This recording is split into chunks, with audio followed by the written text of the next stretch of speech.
Hey, what's up, Stay Tuners? It's your good friend Jimbo here, just letting you know, before you listen to this awesome episode that we give you guys week in and week out, head over to Twitter, follow us there at ST Sports Podcast, as well as our Facebook page, like and share that, and then head over to YouTube after you're done doing all that stuff, and subscribe to our channel, because we will be live streaming within the next few weeks, and that's where you're going to want to watch and interact with us. So, hit Twitter up, ST Sports Podcast, Facebook, like and share our page, and subscribe to our YouTube channel. Enjoy the show.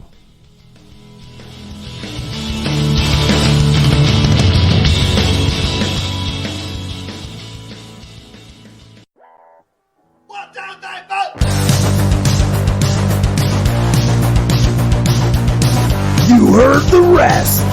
Now here's the best. Stay Tuned Sports Podcast with Jimbo and O'Brien. Hey, what's up, Stay Tuners? It's your good friend Jimbo back again by myself for now. Me and Shoulders had a little bit of a scheduling conflict this past week, but we are going to do a special episode that will be available Saturday.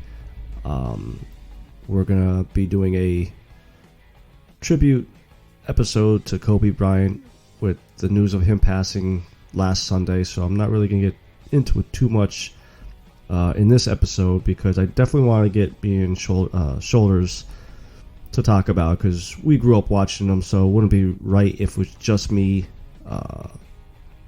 doing it here. But I do want to send out my condolences to the Bryant family and all the rest of the families that have lost people in that crash. But we do have some other news to talk about. Major League Baseball, some NFL news, especially with the Super Bowl coming up this weekend. We talked a little bit last week, me, Allentown, and O'Brien. Pretty much sounds like me and Allentown are going for the Chiefs, as Shoulders O'Brien is going for the 49ers.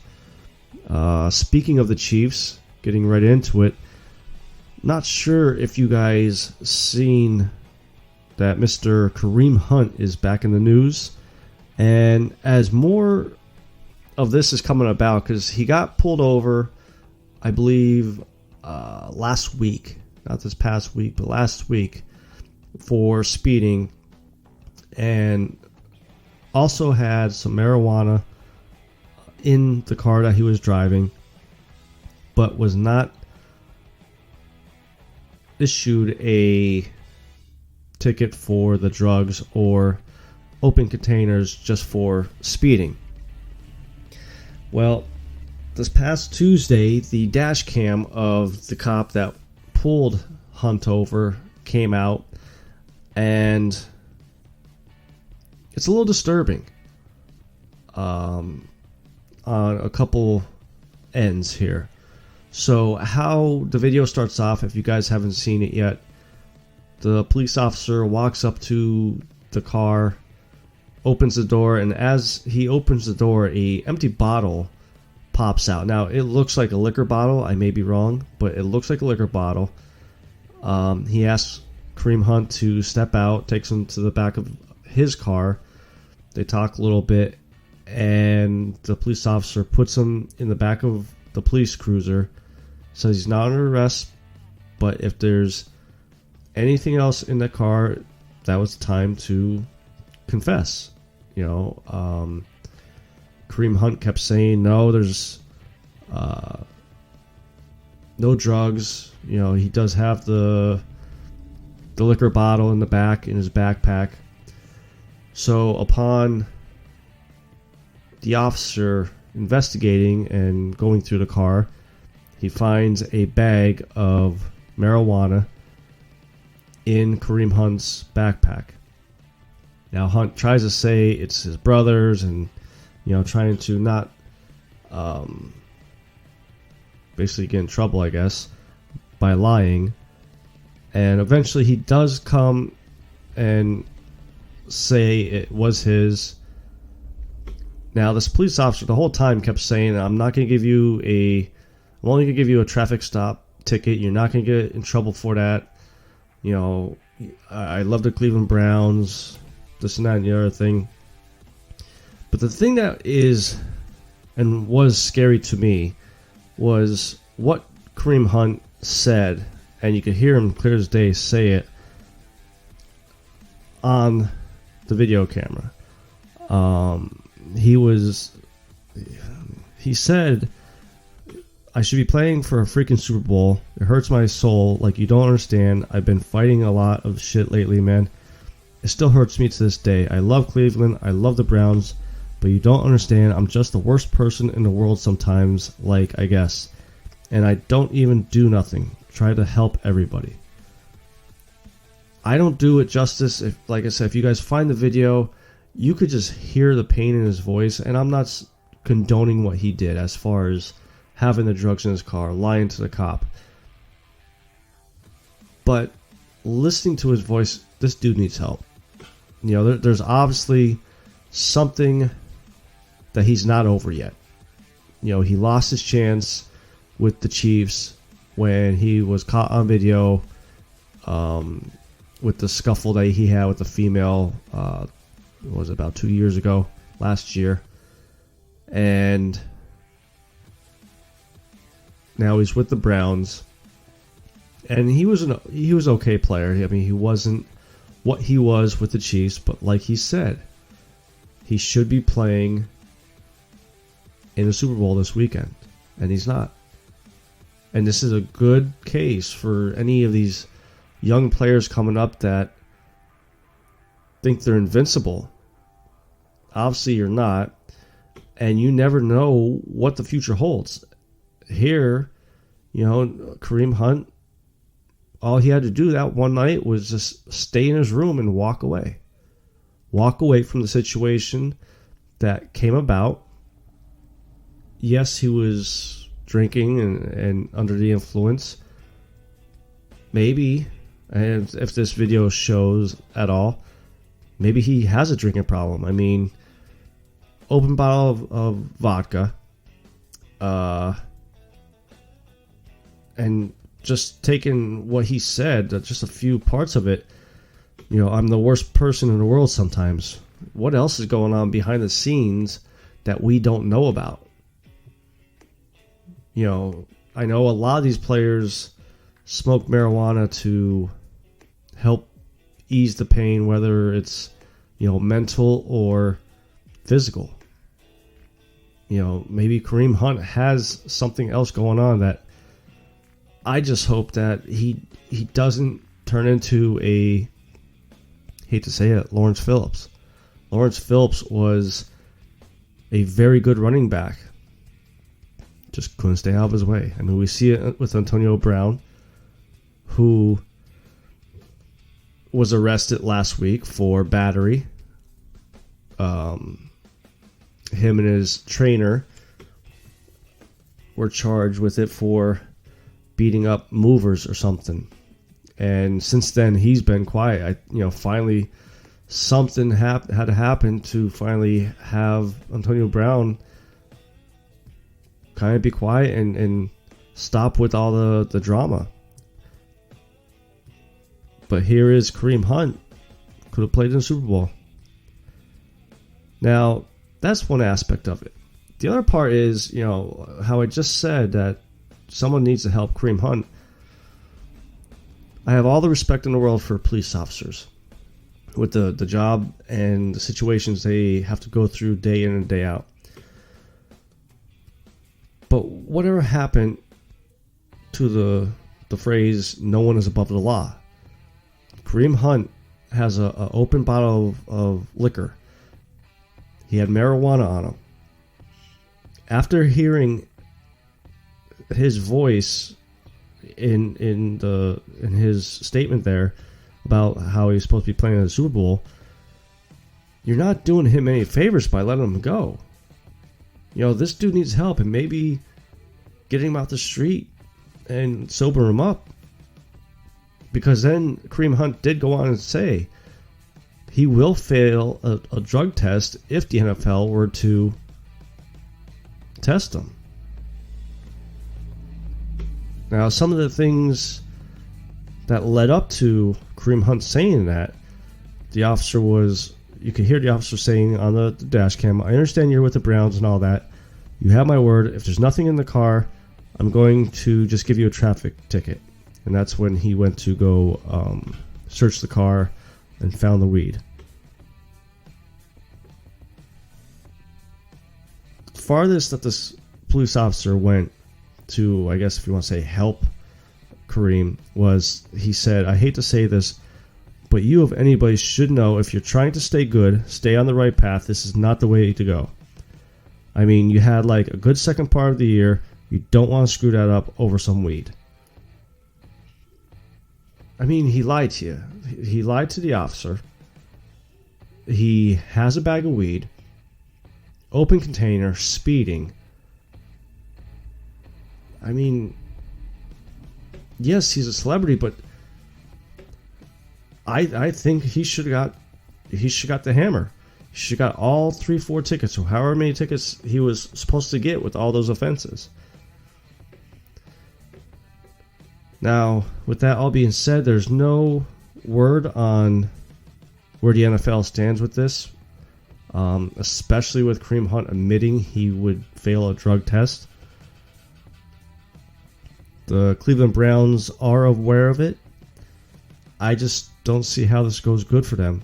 You know, teams seem to be cracking down a little bit more as far as not letting players slide, especially when they're not, you know, the A-list, the big names. You know, Kareem Hunt's a good player, but he's no Saquon Barkley or Barry Sanders, like big names. I think this will be the end of Kareem Hunt with Cleveland. I'm sure someone will pick him up, just like how the NFL always is. Now, I touched on real quickly about Antonio Brown being arrested last week. He was charged with burglary with battery, burglary of an unoccupied conveyance, and criminal mischief. So the story was a moving van was parked in front of his house, and he decided to go out and confront the guy. Well, his trainer was also with him and ended up having a warrant issued for his arrest, which was a little disturbing because he had a suicide prevention vest, I think is what they called it, on at a different location because he wasn't in the courtroom. And he was released on bond. He had to hand over all his guns, his passports, and has to wear an ankle bracelet, as well as check in with court personnel periodically.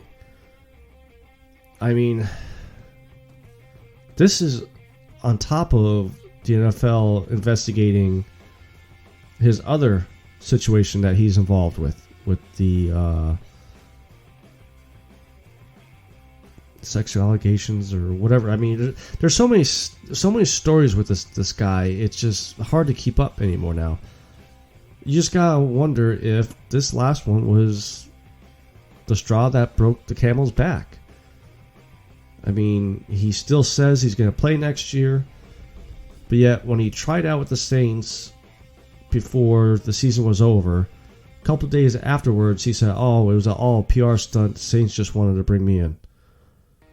What team is going to want to bring you in to play? Like, you're lucky if the XFL picks you up.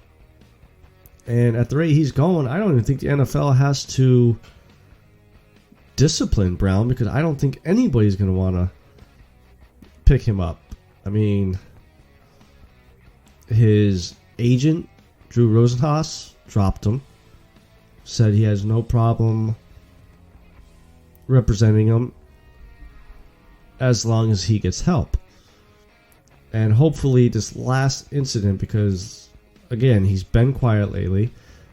I believe just a few days ago he put out there that he's going to be at this one gym, I guess near his house or wherever he was, if they wanted to come out and train with him, which was the first time that actually he sent out a tweet that made sense. So I really don't think we're ever going to see Antonio Brown, a very talented wide receiver, ever play in the NFL ever again.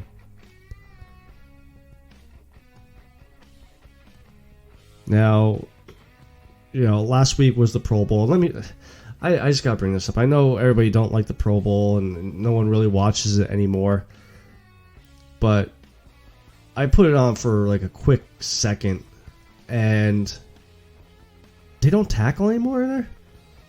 I mean, I turned it on, and Mark Ingram runs up the middle or to the outside, whatever. He breaks off about 10, 12 yards, and the NFC defender comes running up, touches him, and the whistle gets blown. Doesn't tackle him. They're all wearing pads. I'm like, what the hell's going on? I thought maybe like false start or something like that.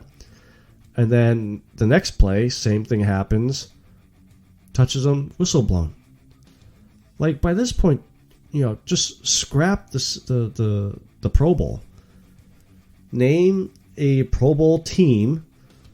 Give them their bonuses. And nice little segue here. There's your 17th game. You have that extra week there for the Pro Bowl. The owners are really trying to push for the past couple of years, about 2 years now, to extend the NFL season. And a lot of the players at the Pro Bowl have voiced that they are against it, unless the owners give up something, aka money. Now, there's been some ideas out there floating around of how to do it. One of the most common one amongst fans and players is shortening the preseason. I mean, if we really think about it, the last week of the preseason, the last game of the preseason, none of the starters play. And I know me and Shoulders have talked about, how to go about it. Really, just all you need is 2 games. Make 2 games. I mean, you only do 2 cut dates. Play only your bubble starters. You got OTAs, you got training camp. If by that point you don't know who should be on your team and who's not, or who should be, you got more issues than worrying about how to fit a game in somewhere. Now, a couple of the Pro Bowlers, this is kind of what some of them said. The Jacksonville Jaguars defensive end Calais Campbell, who's the Jaguars union rep, said he's talked to a lot of players over the past several months and feels that the 17th game is going to be the biggest sticking point of the CBA. Now, the CBA runs out after this upcoming season.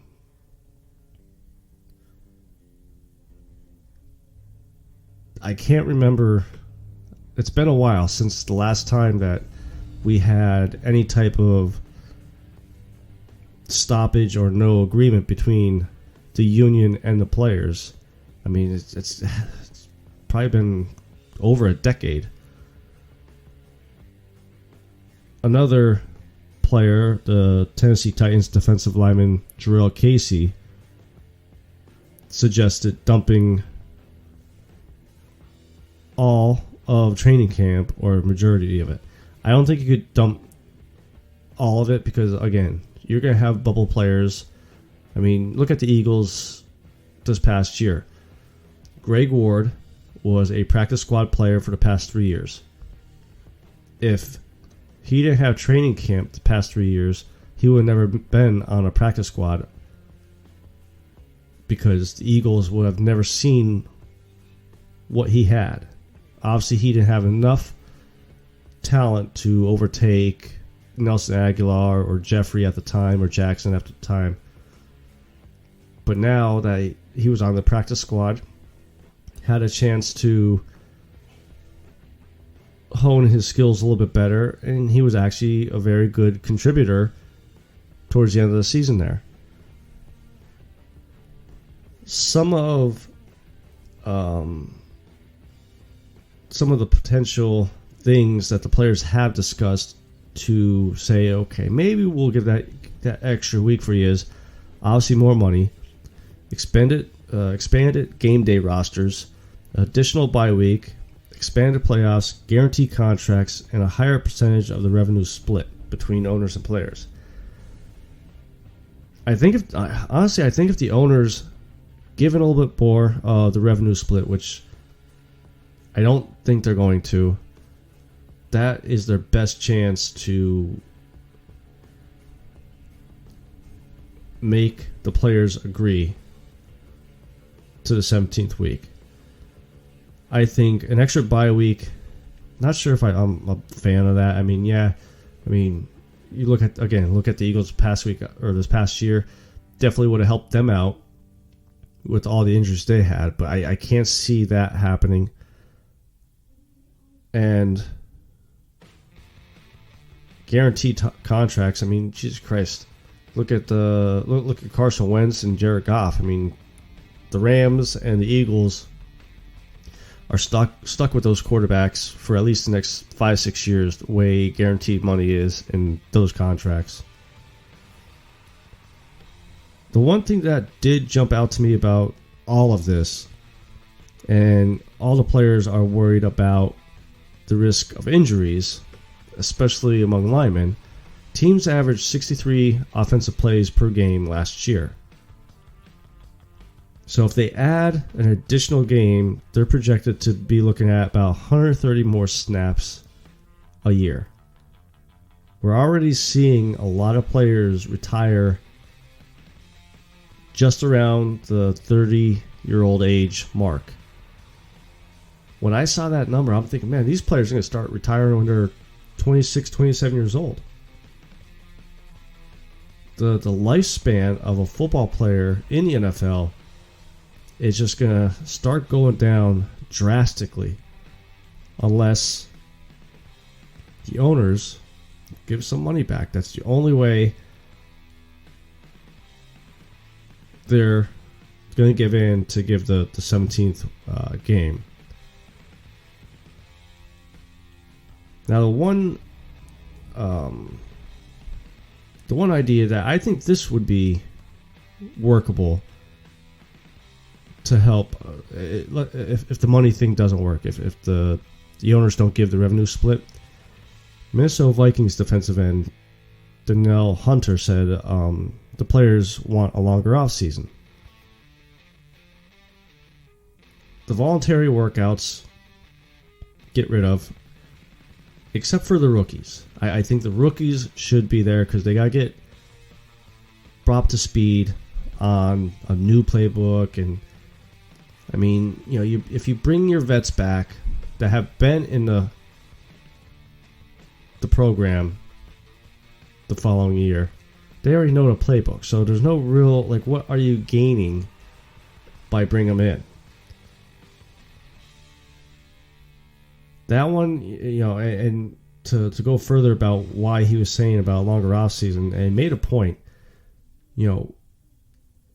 Super Bowl's this weekend. OTAs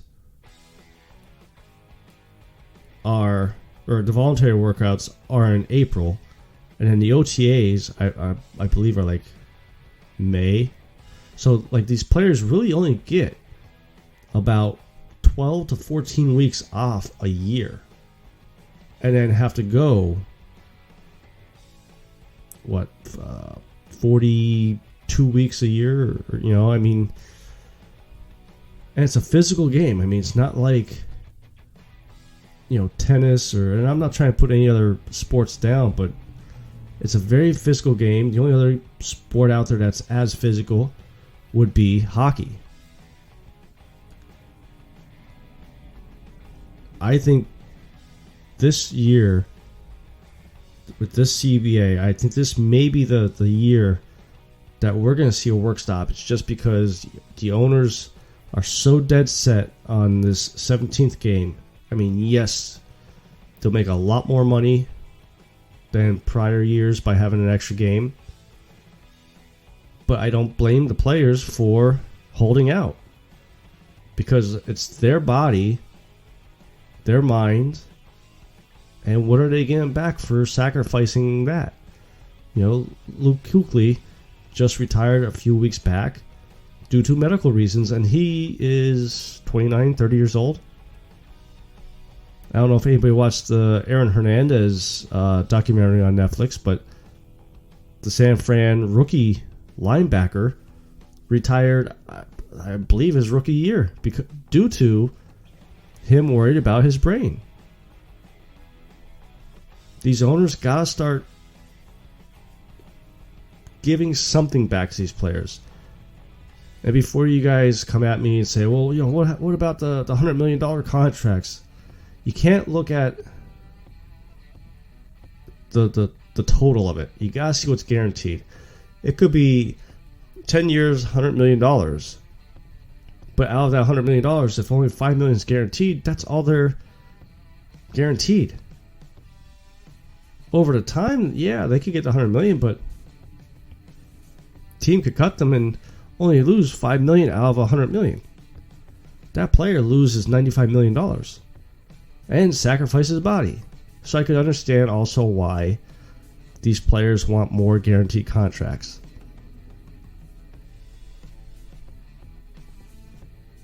So I think that's going to be it for this episode. Like I said, I'll be back tomorrow. Actually, before I go, head over to podchaser.com. It's an awesome website that you can review and rate and follow your favorite podcasts out there. Look us up there. Give us a review, a follow, and then also look up the Belly Up Podcast Network, where they have all the podcasts that are in their network there, and give them some reviews as well. So head over to Twitter also.